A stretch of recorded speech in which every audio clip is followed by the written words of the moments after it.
stuff with Thermopylae. The Greeks had lost, the Persians won. Right after that, there was a small ocean battle where the Greeks lost again. So then the Greeks have all pulled back, and they're trying to figure out what to do next. And that's where this starts. But at the very beginning, it talks about when the news of what had happened in the Athenian Acropolis was announced to the Greeks. And that goes back to what I told you about, what was it, Thursday? That remember they had abandoned Athens because they knew they couldn't hold it. And so now they're trying to figure out what to do next. So you have Themistocles, who's the leader of the Athenian contingent of this big navy, of all the Greeks that are going to fight the Persians.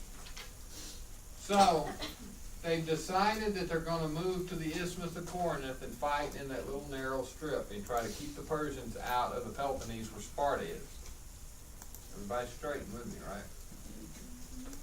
And that was the plan. Then Themistocles goes back to his ship and talks to the guy here. It begins with an M. Cephilos, or however you want to say his name. Now, throughout this reading, you guys have noticed, I hope, look at 8.57, that paragraph. It says, the Cephilos and Athenians. Later on, it'll say, like Bob the Spartan. You notice how they always put the city after the guy's name? Why do you think they do that, like? It goes back to when we tried to figure out was the Athens a democracy or not. What did these guys really care about? Where they're from? Why? What was that idea? Begins with a C. Remember the Greeks were the first to come up with this idea. Of what? Culture. Go a little further. Who are the people that can vote? Oh. Remember the citizenship thing? This is why historians know it meant so much to them. You guys see that? Every time you hear someone's name, it always, near about always tells you where he's from. Later on, when it talks about the ships, it tells you where they're all from. If you'd have read the whole Iliad, you would have saw that a lot, but we only read the book 22. Because this idea of citizenship means so much to him. So, what did he say was going to happen to the fleet if they tried to defend the Peloponnese instead of fight there? Please. What do you say? Question number one. He said there will no longer be a fatherland to fight for a sea,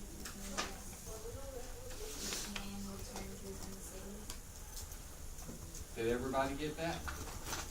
So what he's saying is that, hey, if we don't fight here, and you start trying to go down to that isthmus, everybody's going to go their own way.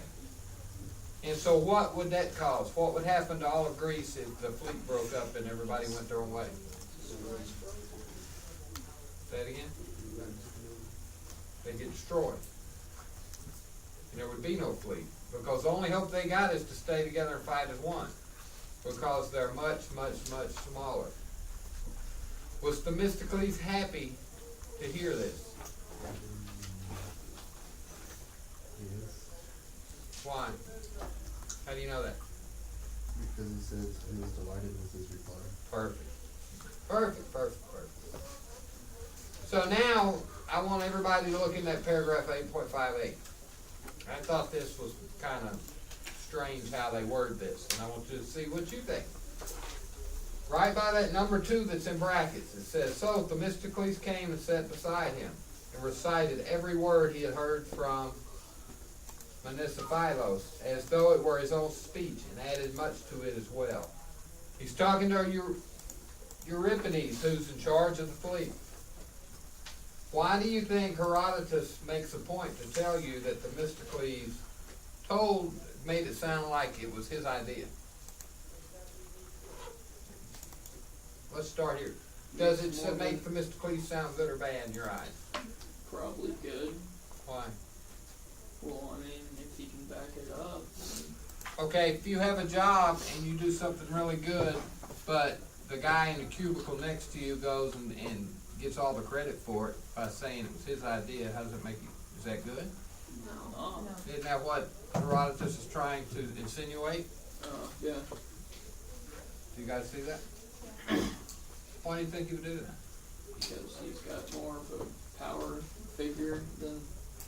Herodotus, he's just a historian. Why do you think that he would make a point to say that Themistocles made it sound like it was his idea? Where most people would probably just write it and say, hey, he told the commander what the M guy said.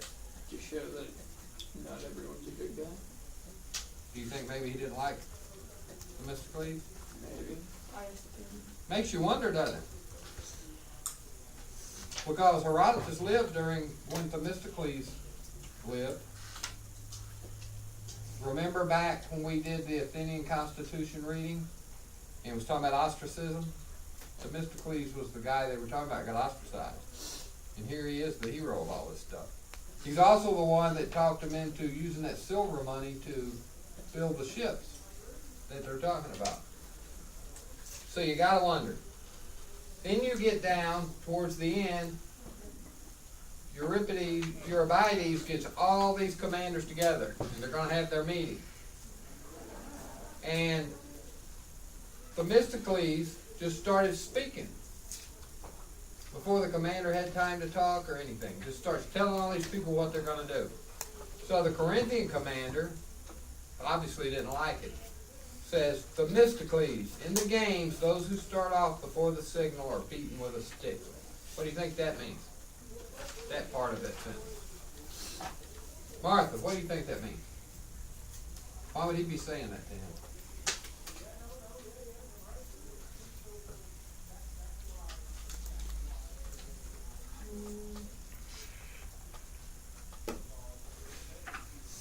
You don't know? Chris, what do you think? Like he's telling him first isn't always the best, but it isn't. Angel, what do you think? But it is, huh? I guess he's trying to tell him he's nobody. So He's what? he's trying. I guess like in a way he's trying to tell him that he's nobody to give out the orders. Yeah, you could kind of look at it that way. Drew, what do you think? Like the first sentence, I think he's That trying. first part of the sentence. I think he's like trying to show that he doesn't like. I don't know how to explain it. I know what I want to say, but I don't know how to explain it. What about, since he's talking about at the games, you get beat if you start too fast. So, There's you consequences could, for you things could, do. yeah, there's There you go. consequences. Hey, if you break the rules, bad things can happen. Yeah. Okay, that's a kind of a way to dress him down and say, hey, you're not doing what you're supposed to do.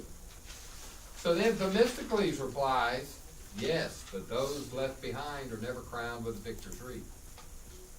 Now, I know you got close to what do you think that means? I said you have to take risks and action to, in the end, be the overall victor. Does that make sense? What else could he be saying in this?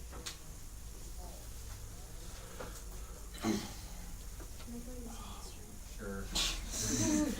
Thought you had a wonderful point. Lexi, Like, if you go with the flow, you're not really gonna get anywhere unless you like bigger things. you gotta take risks. You need to be offensive. We're in a war for our lives. Are we just gonna sit here? No, we've gotta act now because the Persians may be around the next corner.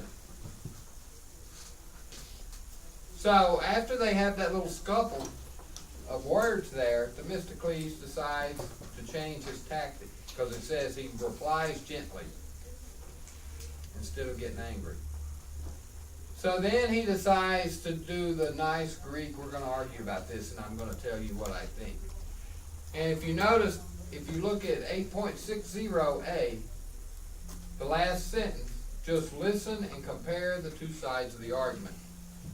Why do you think he's gonna give this two sides of the argument? When he's trying to get them to do something. So like he can like persuade him, like I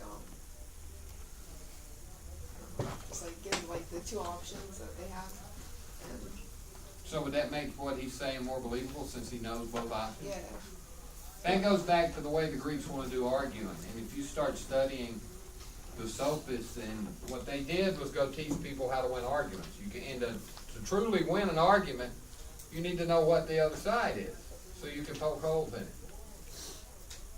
And that's a really Greek thing back in the day if you start studying the philosophy part of this. So what did he say would happen? It says, if you engage the enemy at the isthmus, you'll be fighting on the open sea.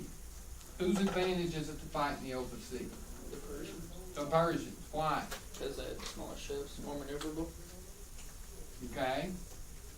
So if they go fight in the open sea at the isthmus, what does he say is going to happen? They're gonna be destroyed. They're going to be destroyed, and the army's going to follow the fleet and get there anyway. Where does he want to fight? Jose, where does he want to fight? Loud enough I can hear you. Somewhere small.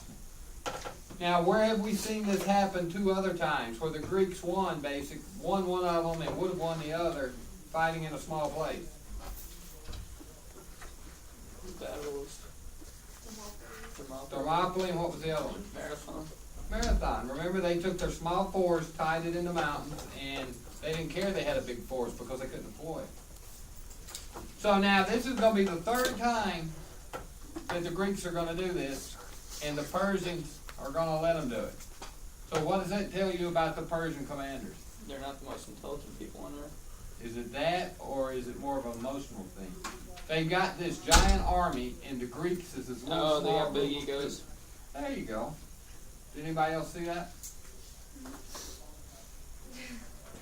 It isn't in the writing, but I'm just saying, what else would explain that? They don't care. They're going to overwhelm them and fight them anyway. So, then we move down to 8.60Y. And it talks about barbarians will not be there at your isthmus. In fact, they will advance no further than Attica. Who are the barbarians?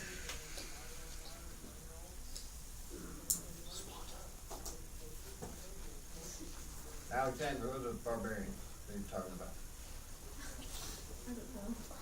Well, who are they fighting?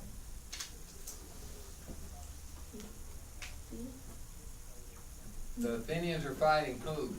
All of you. Is barbarians a good or a bad word? Persians. Bad. Bad. We think it's bad. Now I'm going to tell you this from studying Greece. I like Greece. I read a lot of Greek stuff. The Greeks, anybody who didn't speak Greek was a barbarian.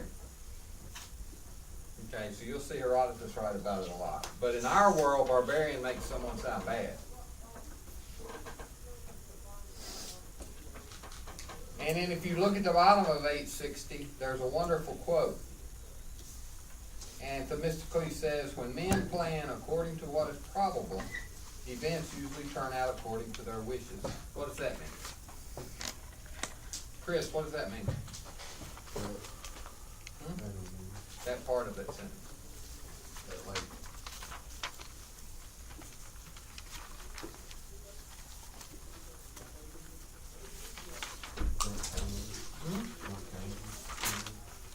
When men plan according to what is probable, events usually turn out according to their wishes.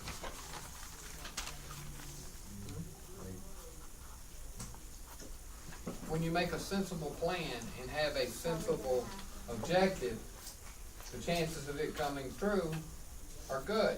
And then he finishes that up with, but when their plans are improbable, not even God is willing to support them. Have realistic goals is what he's talking about, I think. So now, the guy that Adamantos, the Corinthian, again attacked him, ordering him to be silent since he had no fatherland. Why does he say he has no fatherland? Because Athens was overrun and taken from Yeah, them. so they abandoned Athens and Athens is gone. Yeah, So- well, this is- Here's another sentence that kind of tells you how much they cared about citizenship. They cared about it so much that because now Athens is gone, they don't want to listen to this leader.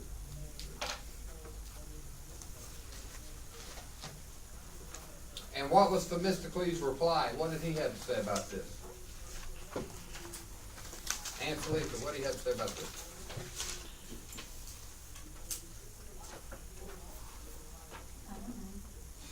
Oh no. Diane, I hadn't heard from you today. That like they're giving these lands and their cities, like the way that they ran things and things were like greater than the way other countries ran, like the land and stuff. Why? Because he's saying, right before that, he said he don't have a fatherland. He don't have a city because Athens is gone. And then Themistocles replies, how? Why is their land so much greater than theirs? Even though they don't have Athens anymore.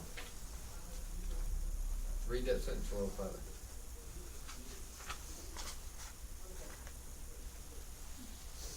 He says that they still have a bigger part in the war.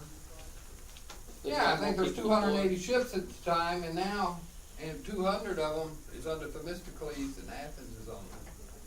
So as long as we got all these ships, your navy's nothing without us. So that's my city. How about that?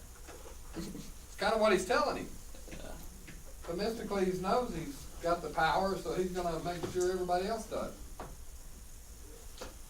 Then what does Eurybiades do with them? What does he say we're gonna do?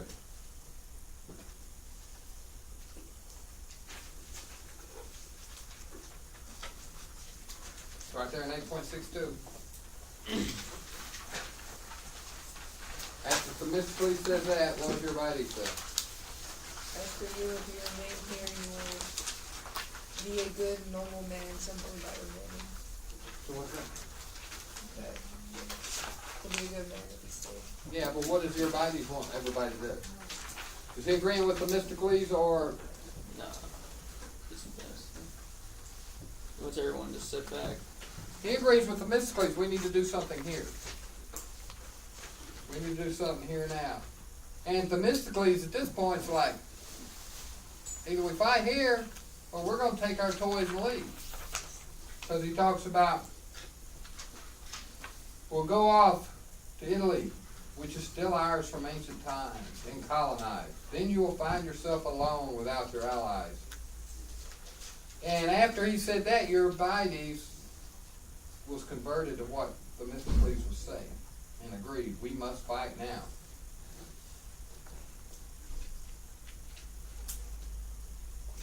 And they decide we're gonna fight right here. And now. Alright. Now we're gonna start getting into what the Persians were happening at this time. And it starts off with an Athenian exile and another guy are with the Persian army. Why do you think why is that guy who's an Athenian with the Persian army? Trying to get payback. No, it says that. Look at 8.65. He was captive. He was an exile. What does that mean? Revenge. He had been banished. He had left. So he took up home with the Persians. And if you're an Athenian and now you're with the Persians, what benefit to the Persians can that guy be? Yeah, he may know how they fight. He may know some intel. He may know he may know these commanders and know what they're going to do. Because obviously, it says right here, he had some respect among the Persians. And he was there. So you got him and a Spartan are up there with the Persians. And that leads us into the next question, number 5. What did he say was going to happen to the Persian army? This is where Herodotus gets kind of crazy, which he does all the time. This is a little difficult to understand if you didn't read it closely. What did he say was going to happen to the Persian army? We're in 8.65.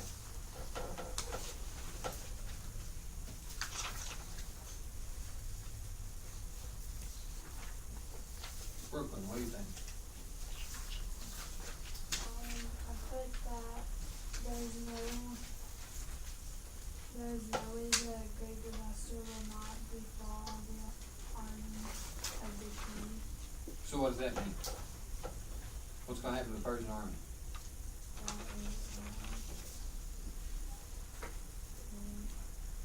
That they're going to what? What's a disaster mean?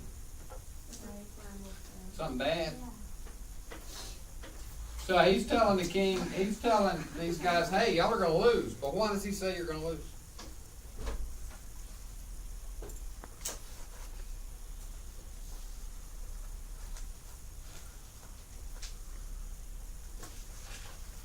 Why does he say he's going to lose?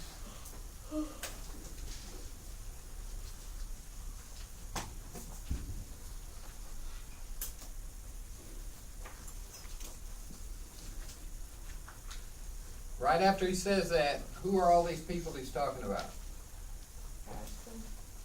Huh? So, where it's perfectly clear that Attica has been deserted by its people that cry is divine. Oh, he hears a cry from who?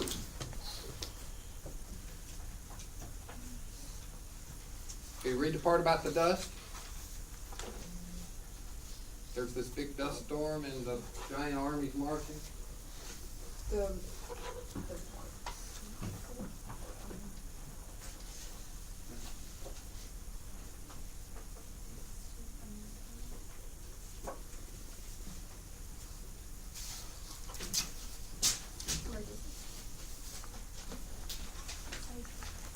Who is telling him that they're all going to die?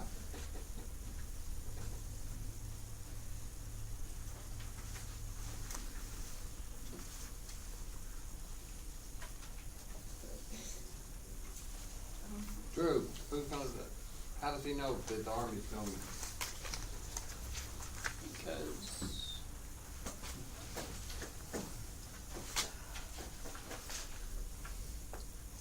This is a hard one.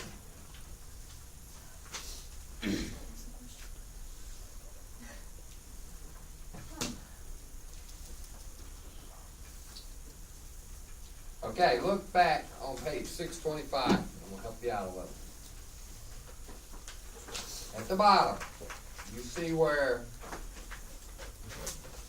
Diakoi is talking, and it says, the land of Attica was being laid waste by the army of Xerxes, after Athens had been deserted by the Athenians. He happened to be on the Thracian plain with Demartos, the Lacedaemonian, which is Spartan. And they saw dust coming from the Ulysses, as though raised by a force of about 30,000 men on the march. That's a plain, so there's a dust storm coming. They marveled at this dust and wondered who in the world would be causing it. Suddenly they heard a voice which seems to him like the cry of the mysteries. Now, what do you think is telling him the army's going to go away? A person? You shook your head no. Who do you think it is? dust. Huh? Dust. The dust. There's a God in it. It's talking about the mysteries. That's talking about the God. So there's this dust storm, and if you look below a little further, it talks about that cry is divine. Do you see them? Usually when you see the word divine, it's talking about a God of some kind, isn't it? So these gods, they've heard the gods in this dust storm saying bad things are going to happen. And the bad thing is the whole fleet in Xerxes is going to be destroyed. So their argument is, hey, you've already got 3/4 of this country conquered. we can just cut the thing off and let them go.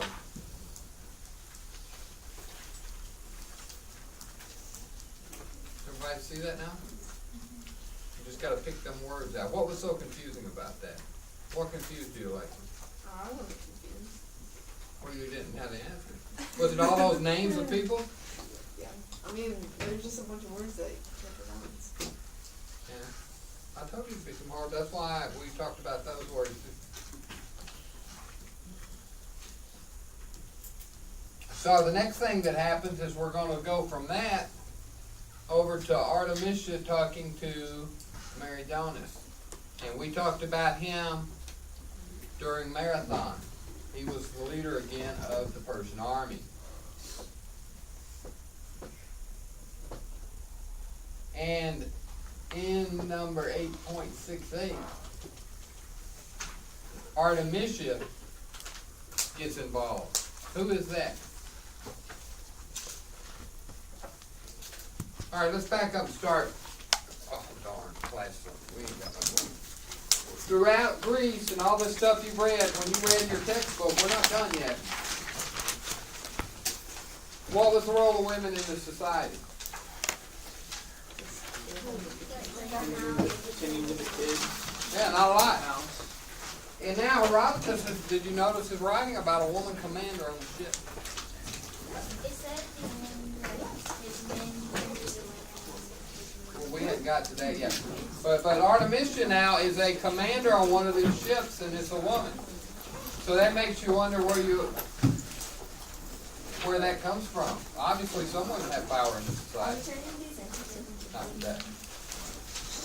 And we're going to stop right there. And Monday, all right, listen, I'm not going to be here. Y'all are going to be doing this testing stuff. We're not going to have class the next 2 days. Y'all are going to be doing testing stuff. And then Friday, you know, I'm at the university. So your mission is Friday, if this person don't have something for you to do, finish this. If not, we're going to finish it up Monday. Who's on our other little packet? We hadn't got done with those yet. We've still got to do Alexander the Great with those. And section 5, I There's a think. lot much. Yeah. So remember, this is what your mission is. Finish this. Those of you who had not finished assignments for me, Monday's it. Any of you that are doing the extra credit for me, get rid of one of those zeros or bump your other grade up. I want that by Monday. If you have zeros, I've talked to you already. You know to see me about an extra credit. I've gotten a few of them turned in already from other classes and got rid of some zeros. And remember, something is better than nothing. Some of you guys have good grades, would have great averages if it wasn't for the zeros. You guys have a good weekend. Testing, all of that fun stuff tomorrow. What am I gonna do tomorrow? I'm not sure. I'm sure they'll announce it for us in the morning.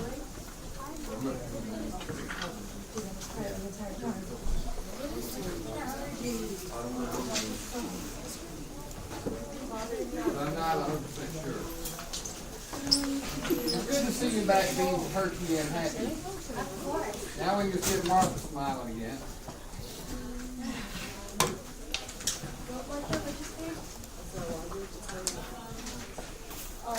Because she won't do anything. I mean, she already did yesterday. Sorry, don't use this book again. Huh? No, we're gonna move on to something else. I just wanted to do this like we did. You weren't here when we did this. No, because see, my mother passed away. Yeah. I was on internet week, so Yeah. I missed out one. But I thought I could check it out the library and then